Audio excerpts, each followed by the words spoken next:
السلام علیکم دوستوں، آئیے جانتے ہیں ایک کفن چور کا واقعہ جو ہر نئے دفنائے ہوئے مردوں کا کفن چرا لیا کرتا تھا۔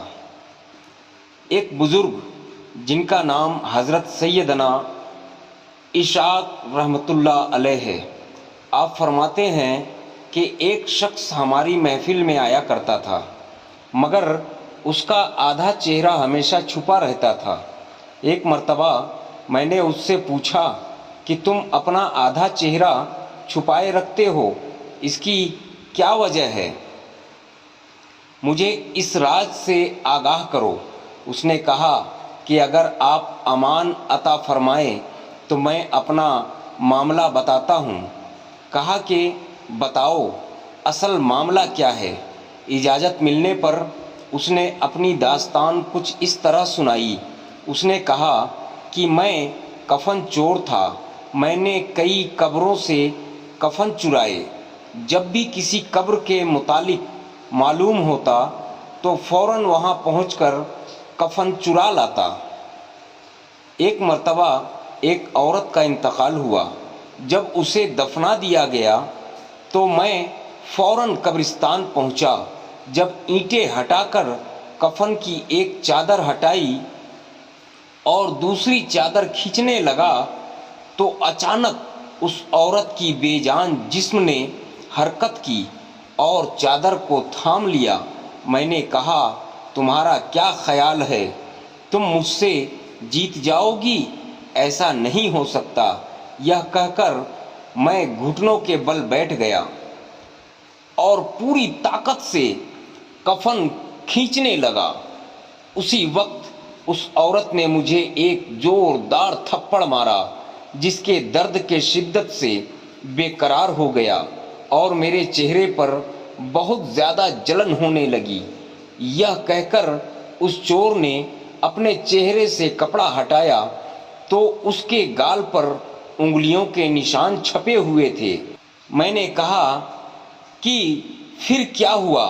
اس نے کہا کہ میں نے پھر اس کپڑے کو اس پر ڈال دیا اور جلدی جلدی میں نے اس قبر پر مٹی ڈال کر دوبارہ سے بھر دیا، اور میں نے یہ ارادہ کر لیا کہ جب تک میں زندہ رہوں گا دوبارہ کبھی بھی چوری نہیں کروں گا۔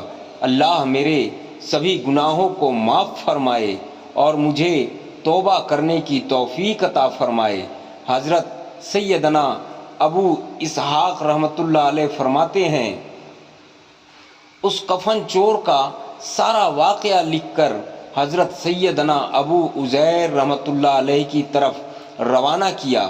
انہوں نے جواب لکھ کر بھیجا کہ اس سے پوچھو کہ جو مسلمان قبلے کی طرف دفنائے گئے تھے، کیا سب کے چہرے قبلے کی طرف ہی تھے یا قبلے کی طرف سے پھر گئے تھے؟ میں نے کفن چور سے پوچھا تو اس نے کہا کہ میں نے جن لوگوں کے کفن چرائے ان میں سے اکثر کے چہرے قبلہ سے پھر چکے تھے۔ حضرت سیدنا ابو اسحاق رحمۃ اللہ علیہ فرماتے ہیں کہ میں نے یہ بات لکھ کر حضرت ابو عزیر رحمۃ اللہ علیہ کی خدمت میں بھیجی تو انہوں نے جواب میں یہ تحریر بھیجوائی کہ انا للہ و انا الیہ راجعون۔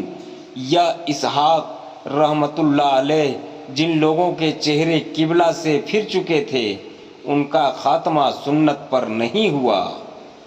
دوستوں، یہ واقعہ آپ کو کیسا لگا؟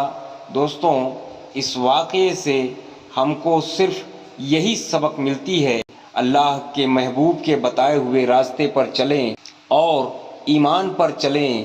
اللہ ہم سب کو اہدنا الصراط المستقیم پہ چلنے کی توفیق عطا کرے، آمین ثم آمین۔